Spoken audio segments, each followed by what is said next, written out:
Wow, we really just dove into that. Yeah, that was Obviously, we had some feelings inside of us that needed to come out. I think that when you put a child in your room, intimacy leaves the room. Like, oh no, like it's everybody's child. I'm like, I'm sorry. Who's up at 2 passing a.m. around with an engorged boob trying to breastfeed? Not you, Sally. Like no. People want to see the baby, but they want to see the baby when that baby's fresh out of the womb. They don't want to come over when the baby is 2 months old, 3 months old. All of a sudden, everybody's gone. And I'm over here like, I could use the help. That's actually true. Welcome to Level 1 Parenting Podcast. This is episode 7. We're talking about the newborn phase. And there's a lot of stuff that changes from the married to newborn phase. Anywhere from time management to relational stuff to marriage dynamics changing. So there's a lot of stuff to cover, but we'll make it quick. Watch episode 2 to see how our marriage changed after having a baby. Yeah. So we won't really dip into that. This is more just like how life has changed and what it looked like in that season. Because I feel like it can be one or two people. Either you love the newborn stage or you were just trying to keep your baby alive. And I think that I really love the newborn stage. How about you? I think that when I look back on it, I'm like, wow, that was a lot of fun. But when I was in it, I'm like, let's just keep this baby alive and try not to die. Yeah, you were more one of those people that's like, I can't wait till my baby is really connecting with me and talking to me. Yeah. Instead of just laying there. But I'm all about the baby snuggles, the little tiny feet, and just how they always want to lay on you and the hands and stuff. So yeah, but we're just going to have a conversation and reminisce back on those times and share some funny stories with you guys and just hope that you can relate with us if you have had a newborn already. Or what to look forward to. Exactly. When you do have a newborn. Because I know there are pregnant people watching this Lots right of pregnant now. people. We got lots of pregnant friends, Too whether many. they are secretly pregnant right now or they've already announced it. You know who you are. Okay, anyways, so let's kick it off. What was it? You had 2 weeks off of work, right? Yeah, I had 2 weeks off of work. That was so nice. Yeah. I remember feeling super blessed because I feel like most dads only get a week, right? I actually have no idea. I feel like I should have. I feel like 2 weeks is kind of normal. But I was also doing school at the time, so yeah, I was doing school. Yeah, I was doing school even while I was off those 2 weeks. Oh, Don't you remember? Because you were like, oh, you don't remember. That was all a blur. I remember when you were like, we should do how things changed when we were married, a podcast on how things changed after we had a newborn. And I was like, I don't really remember much, I feel like, from that day. that's why we're doing this, so we can remember it. It's such a blur.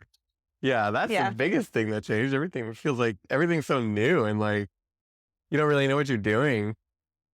You're grabbing your foot a lot. Yeah. It's kind of distracting. No, it's not distracting. It's a foot. Who doesn't love a good foot massage?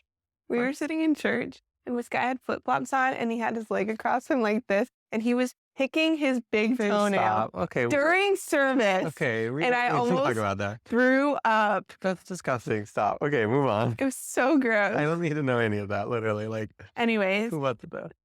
He was a visitor for Okay. the dedication. Not one of our friends. Just kidding. Oh my gosh. Okay. Okay, so yeah, I guess you did go to school. I think that you just skipped some nights, maybe in those first 2 weeks. I don't know. It really was a blur. But anyway, so the first 2 weeks, I didn't work, you didn't work, you just went to school. And I remember when I was pregnant and you were like, oh, babe, I don't know if I can take 2 weeks off of work. I think that I won't have enough to do. I'm going to want to work. Boy, you were crying on your first day back. Yeah, Crying. I was. But I didn't really love the job anyways. And Oh, that's true. and being with Halston was a lot of fun. And, you get home from the hospital, everyone wants to see the baby and your adrenaline's going. So it's wasn't even it didn't even feel like off time. But looking back on that, I remember how peaceful it was to not have to worry about anything. Yeah, and I remember that you would sleep in, you always do when you can. Love it. But I would wake up, I'd feed Halston, and all she did was sleep those first few weeks, and I would just, like, lay her on you, and you guys would just, like, get up at, like, 11 AM every day. Mhm. So it really threw you off when you had to get up early. Yeah. I do remember that. It was tough for you. Oh, remember all the random naps that we took? Oh my gosh. You mean all day? Yeah. I love Anytime Allison would sleep, we would just knock out because it was like there was so much time that we were up in the middle of the night, I feel like, which I think was one of the biggest changes, like right off the bat, which obviously, if you're training them to sleep, eventually, like that kind of goes away. They start to sleep longer. But like in the initial stages, I mean, we were not getting like sleep at all. Like if I remember back to it, like you were getting, well, I was getting more sleep than you. She's breastfeeding, so I I was doing it all. no, that's not true. Not for You the stayed up first the first week, the and that was first week. it. Yeah, well, we're talking, it's You stayed up for 1 week. I stayed up for 1 week, but it was like constant 1 week, and I was always getting up, and I was always taking her and giving her to you so you could see So that I her. could feed her. But I was up a lot, and then after you fed her, I had to rock her to sleep. So hey, I'm doing some work. No. But to be fair, I do think that moms that force their husbands to get up the whole time that they're awake in the middle of the night just so they can suffer with them, that's just like so savage to me because the husband has to go to work. So that's why, like, after 1 week, I was like, you know what? Just let me do it. We don't both need to be suffering. And I get to stay home and I can nap during the day. Like, so I feel like at least one of us should be able to be getting good sleep. So that's why I kind of just said, like, after 1 week, like, let me just do it for the most part. Yeah, but I You're mean, also a very deep sleeper. So it was hard to get you up anyway. So I just didn't want to deal with it. yeah, but after giving birth, I wasn't about to be like, oh, just take the whole thing. Like, baby's yours. Like, get up in the middle of Like the night with maybe a her. week. But you physically couldn't like get up Yeah. every like hour in the middle of the night. Yeah. I think that maybe next baby we can have you getting up a little bit more. Yeah. So it was really cool that we were just able to, yeah, it was just, yes, I will. I promise. I promise. I will. But it was really cool to be able to have the time off to be able to do that and then just sleep halfway through the day Yeah. because we didn't get a very good night's sleep and Halston would sleep like every hour and a half or 2 hours or, Yeah, like that's however long. But I think one of the biggest differences as well is schedule change from like when you don't have a baby to when you do have a baby. Like I always used to think baby kind of like not took a back seat. Obviously, like there's a lot of time that you need to devote to a child at any stage. But I used to think that I don't know how to describe it. Like it's not like I thought they needed less attention, but I thought that they needed a lot of attention, but that you could still do a lot while having them. Yeah, I think part of it is because it was our first baby, though. Mhm. Because when I look at people that we know that have 2 and 3 children and they bring on a new baby, that baby does kind of take a little bit of a backseat or they wear the baby all the time and they're more like go with the flow. But since it was our first one, I think it was just really new to us. Mhm. And so we were pretty like, what do we do? Like all the time. But I don't know. I'm curious to see how the second one goes. During newborn, I felt like we were pretty spontaneous. Like I Really? was out of the house within 8 days at a concert. I mean, it Yeah, wasn't but some that's like not pop like concert. It that's was a not like church super concert. spontaneous at night though. Like I felt like we devoted a lot of time at night. Yeah, but we were also just so tired.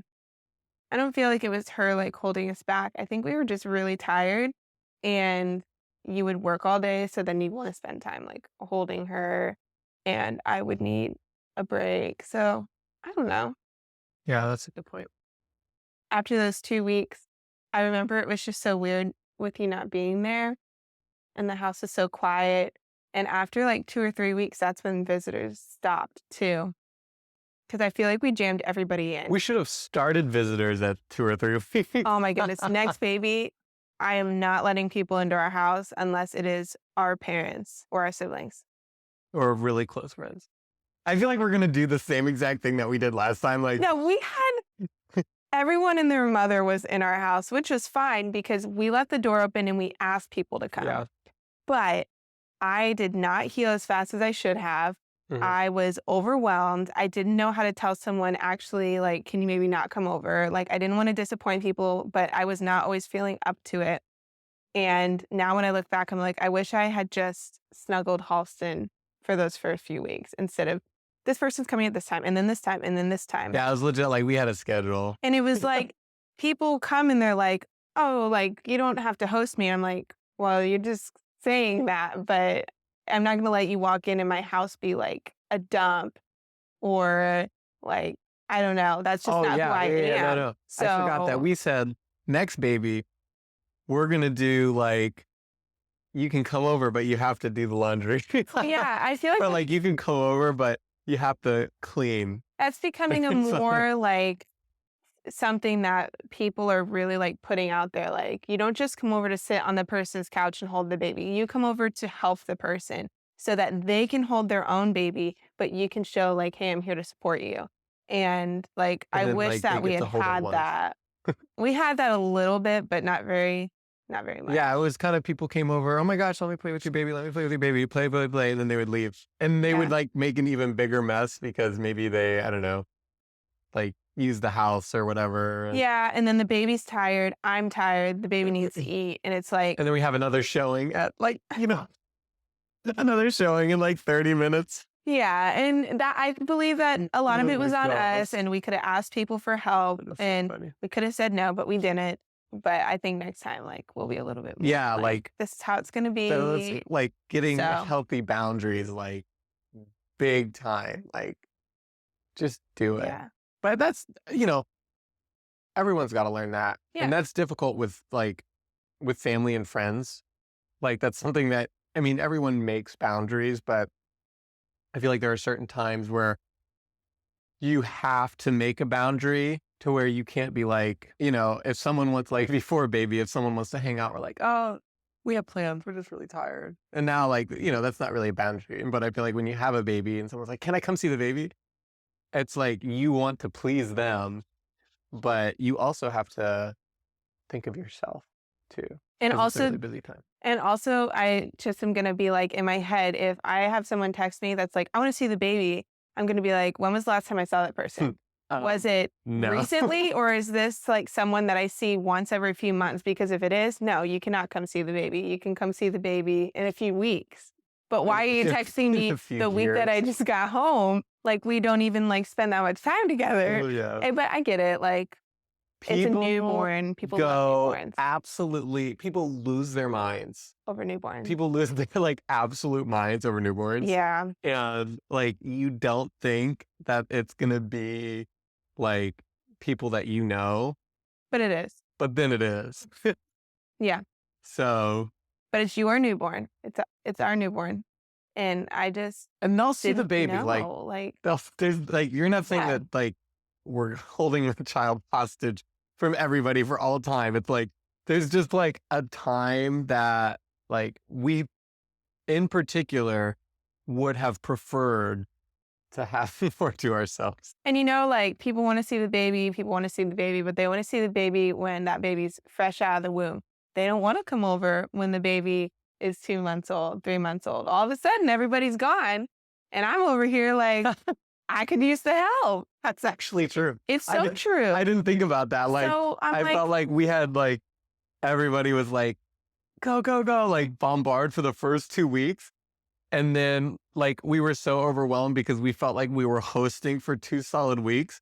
Yeah. And then, when all the meal trains run out after 2 weeks, when everyone's like, when it feels like all the stuff that we had planned is over, it's like we were on our own. Like, which, if that is what it is, it's no big deal. But like, if you don't have family and friends to help, it is what it is. Like, you can do it on your own, but like, if you have people there that love you and care for you, and it felt like you were getting bombarded like the first 2 weeks, that's like, I would rather like schedule things up for like 2 months, yeah. So it was like, I don't know. It kind of felt like we were overwhelmed. So Wow, we really just dove into that. yeah, that was like Obviously, we had some feelings inside of us that needed to come out. I totally forgot about all that. Like I feel Yeah. like I had like pushed that down into my subconscious. Anyways, Yeah, that was crazy. Okay, anyways, so we've only hit 2 weeks and we're already like halfway done with the podcast.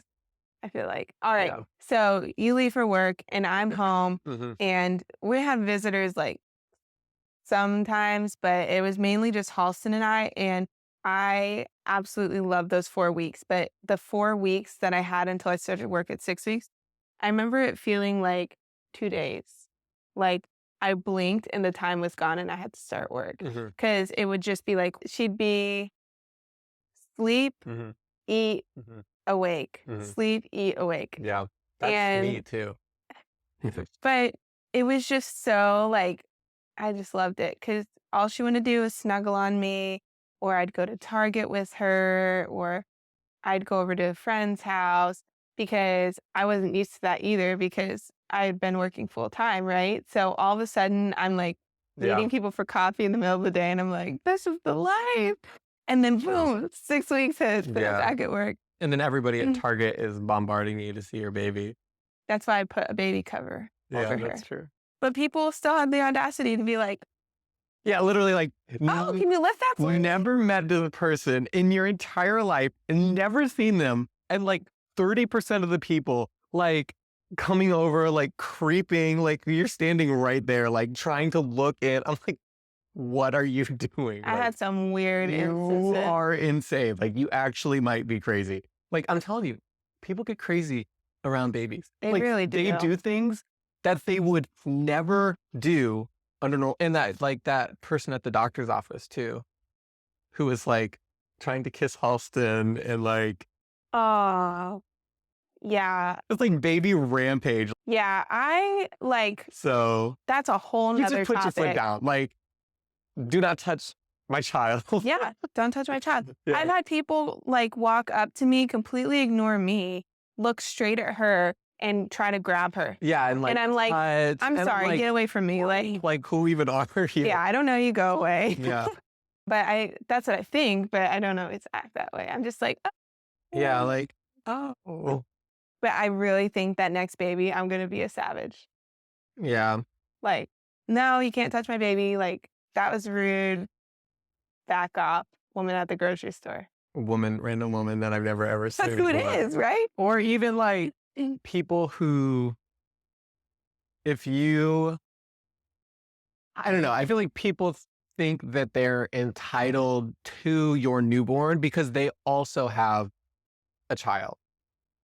Or like if we would drop like our newborn off at someone's house and I would be like, okay, so they get like milk at this time and then they usually nap from this time to this time. And they're like, oh yeah, I know. I've done this before. I'm like, okay, I'll take that baby back now and we'll just leave. Like, you did this with little Billy, know, but like- you haven't done this Like, with Halston. this is my child. You will treat my child the way that I want you to treat my child. Yeah. And I don't want anything else. Otherwise, you will not be taking care of my child. And Yeah. that's it. Like, and that might be like harsh, but But it's your child. that's what I want. And Yeah. that's the way that it's going to happen. It is truly like people think it is not your child. It's not like you made that child. You provide for that child and that child has your blood. Like, oh no, like it's everybody's child. I'm like, I'm sorry. Who's up at 2 Pass them a.m. around. with an engorged boob trying to breastfeed? Not you, Sally. Like no. Anyways, this episode is all about boundaries. Boundaries. No, I'm just kidding. But seriously though, Feels like it. this is the stuff that does change after you have a baby. Like right off the bat, like, It's shocking. Yeah, all your relationships with people change yeah. when you have a baby. And this is all like not everyone is like this. This is just like some of the stuff that we've Yeah, encountered. and honestly, there are people that like I would walk directly up to them and be like, "Hey, do you want to hold Halston?" Because you have those people where they already understand the boundaries, so they're not even gonna like pop the bubble. So I pop the bubble for them because I love them and I'm comfortable around them. So I'd be like, "Hey, you want to hold her?" Like, "Hey, you want to do this with her? Do you want to watch Yeah. her?" I'm not saying that was everybody, but it's more like people that we weren't extremely close with. that all of a sudden felt like they were close with us because we had a newborn. Yeah, I just felt like I didn't have a schedule for 4 weeks. And then so we're 4 weeks in and I start work at 6 weeks. So Mhm, I had 2 weeks left and I was like, "All right, we gotta get mhm. some sort of schedule going." So I just like focused on the sleepy cues, the wake windows, swaddling her, and like a couple naps in her crib in her own room a day. And then at night, we always had the blackout curtains, the Yeah. sound machine.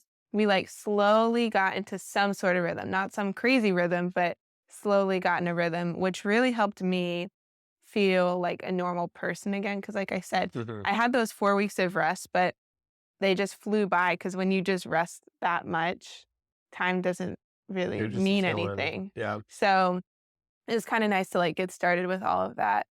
But yeah, I don't know. I felt like newborn phase was pretty smooth. We had like bumps with feeding her, ups and downs, like debating if breastfeeding was going to be worth it.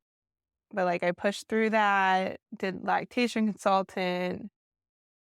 That was like the hardest thing probably was the whole Yeah. breastfeeding in the We beginning. probably brought up breastfeeding like 100 times in the Yeah. first Yeah, year. because like, It I was wasn't such a really, pain. like, 100% for it. I was probably, like, what, 50% on board, Yeah. but I did it because I knew that's what was gonna be best for her, and it was most cost effective, and it's not like it wasn't that hard for me. It was mentally hard for me, and then we had that whole latch issue, but it was more me just fighting my mental self on the whole Well, subject. I mean, and it was difficult. It was painful, especially when she started Yeah, getting in the teeth. beginning. Yeah. No, but in those beginning weeks, it was so Yeah. painful. I forgot about that. And then it's like, I feel like even more kind of a strain, which this, I think, dips more into episode 2 when we talked about like how marriage changed for us. But like for us, it changed like physically Yeah, because we weren't doing anything physically for like we didn't. Oh man, 10 weeks, it was 12 almost three weeks, months, 3 months. Yeah. and that's because of. I mean, I'll probably share postpartum at some point, but normally it's 6 weeks. Yeah. But I had it rough, so it was not Yeah. 6 weeks for So us. we didn't do nothing. But I'm we did just a kidding. little something So for you, there but we not for there me. we go. Yeah. But yeah, so that I think that's why breastfeeding was even more difficult, I think, because that kind of added on to everything. Yeah, And built some tension, I feel like, between you, me, and Halsey, because then I couldn't feed Halston. And so like if I was holding her and you were in the shower and she started crying, that was it. Like that was the situation until you got to her. Because even if we did have like frozen breast milk, it took a while to thaw. And then we had to heat it up with yeah. water because we weren't, obviously putting it in the microwave. And then we had to make the bottle. Oh, she's like losing her ever loving mind like the entire time. I was not the most patient breastfeeder. Is that what you call me? A Yes, no, you breastfeeding weren't. machine. You weren't the most patient milk I like machine. I was like, "All right, I'll see. It's been 5 minutes off the boob.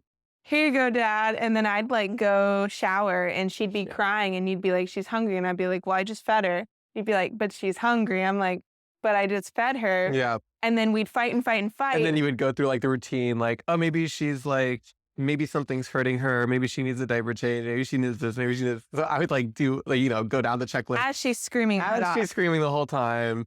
And then you get out of the shower and you look at me, you're like, what? I'm like, babe, like she's been crying for 20 minutes and you're taking a shower. And that's the joys of breastfeeding. And then I would nurse her and she'd eat. Yeah. And then So she'd be fine. it took me quite a few months to like really get the whole breastfeeding thing down where like I had to be patient and I could figure out her cues better. Because in the beginning, it's not like I was starving her or anything, but I was like in denial that she was hungry because I felt like I had just fed her. Yeah. And if you think situations are stressful, there are just like, once a baby starts crying, and not like the crying, like Halston had like the Newborn. scream, like just like droning screams for like 20 minutes. it's like someone's just like turning up like the frustration knob like further than you ever thought that it could go, and like pushing the frustration lever like as far as like frustration is like on the max, like pedal to the metal, and then try to have like a loving conversation with your spouse about breastfeeding, which is already frustrating. And then it's like, yeah. And then you're at frustration island with all the frustration natives telling you how frustrating life is.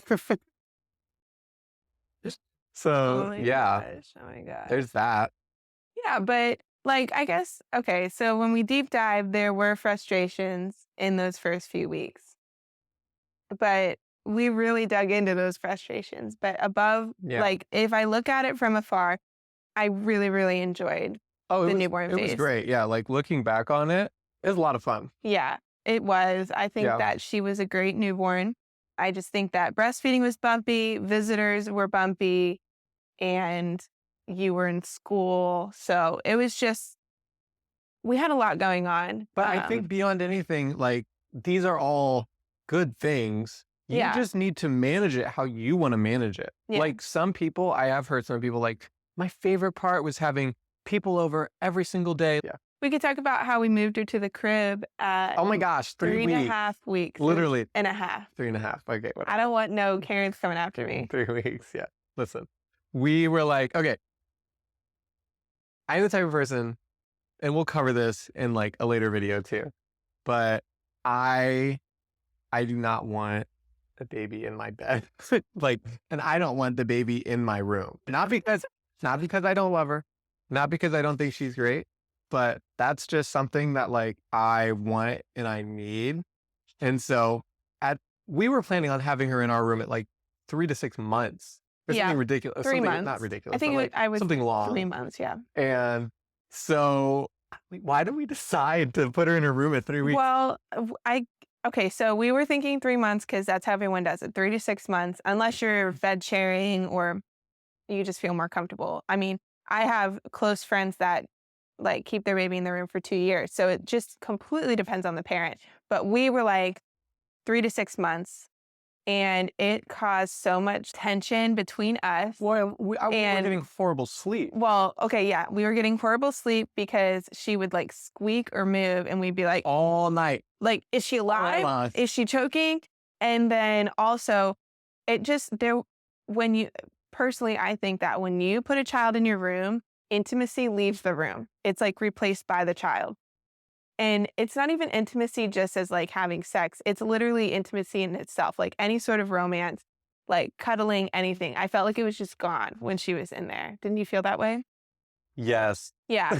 So we weren't getting good sleep, and the intimacy was literally at 0%. And so we just decided like she was already sleeping by 3.5 weeks, 3 to 4 hour stretches, which is unheard of for a baby that young. So I was like, all right, if she's already sleeping 3 to 4 hour stretches, She's out. that means I'm only getting up 2 to 3 times a night. Yeah, we served up that eviction notice pretty quick. Yeah, so we just put her in her crib, and she slept really good in her crib. Yeah. You hear that all the time, like random parents that do that really young, the kid sleeps great. So that's how we did it, and she is the best sleeper. Like Great sleeper. 12 to 13 hours a night. She's always like done well. So, and I get it. Like if you have a baby that's up every hour to 2 hours, we would have kept her in there. We would have just pushed through probably, but she was sleeping 3 to 4 hours. So like it didn't make sense to keep her in there if we didn't have to. Yeah, and we had, like, it's kind of, I feel like kind of scary having a newborn at first, because you're right. Like, I used to hear all parents say it, and then I did it. I think that I checked on her breathing like 17 times a night. Yeah. Because like you work so hard to care for something, and, through the pregnancy and through the labor, and you put so much work into it, and it's like your child.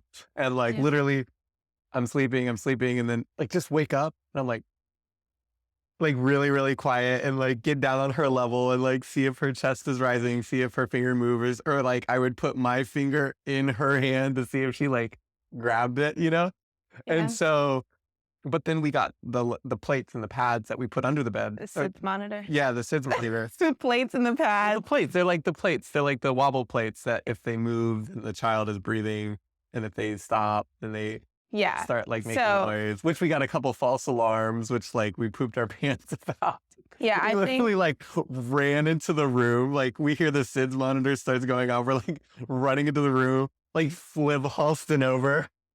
you want to talk about a triggering sound. It is that stupid SIDS monitor. Which ended up going off like once a night when she was like 6, 7 months old. Yeah, because she was starting to roll over. I will never, like, if I'm Oh going to my do something gosh. to monitor for SIDS and all of that, it's It going to ain't gonna be be the no outlet little sock. plates. It Yeah. is not going to be plates because that thing would go off and we like would just prepare for the worst, because Really, it's like, literally saying, hey, your child's not child's not breathing, wake breathing. up. Like, it's And horrible. we So, literally like sprint out of bed, run across the oh house. my, it would just be like she would move off the plate a little bit so it would go off. They Yeah. were it was a very interesting SIDS monitor. Not Yeah, the we got it for free from my brother. yeah, so we were So it was already we were very used. thankful for it, but it was not the best Yeah. invention, I would say. No, We'll not be using that next time. no. But yeah, so we would not have moved her to a room that young if she didn't have a SIDS monitor either, because the risk of SIDS goes down by sharing a room with your newborn because Hmm. you are more aware of if they're breathing and stuff. But since they've come out with all this new technology, I feel like, well, I can be aware if she's in another room too. Yeah. So yeah, it just worked out for us. And you never know, next baby might be in there with us for months. Every baby is so different. Probably not. So no, every baby's so different because I'm not getting up in the middle of the night every hour to go feed the baby. Yeah. But if we have another good sleeper, I'm here for it. It just worked for us. So Yeah, man, that newborn phase. we're gonna do one on sleep training soon. We're super pumped about that because Yeah. we're very passionate about sleep training. Hmm. So we want to share how we did it, when we did it, and all of that. Yeah, and even how it's working now, because we still. I guess we still have to sleep train her because it's an interesting scenario that we're in right now. Yeah. So yeah, but we have to do a like after birth in the hospital and a postpartum Yeah. video because I just strictly talked about my birth in the last Yeah, video. we should 100% do that. So yeah, if you didn't watch the last video about my birth story, you gotta watch that because we're just trying to like start kind of from the beginning and move our way up to current times and then just Yeah, and then follow along as we raise Halston well, and more. Because we'll go back to level 1 parenting at some point, back to newborn. not for a while, but at some point. Yeah, so cool. Yeah, but thanks for listening and for watching if you're watching, and we will see you next week.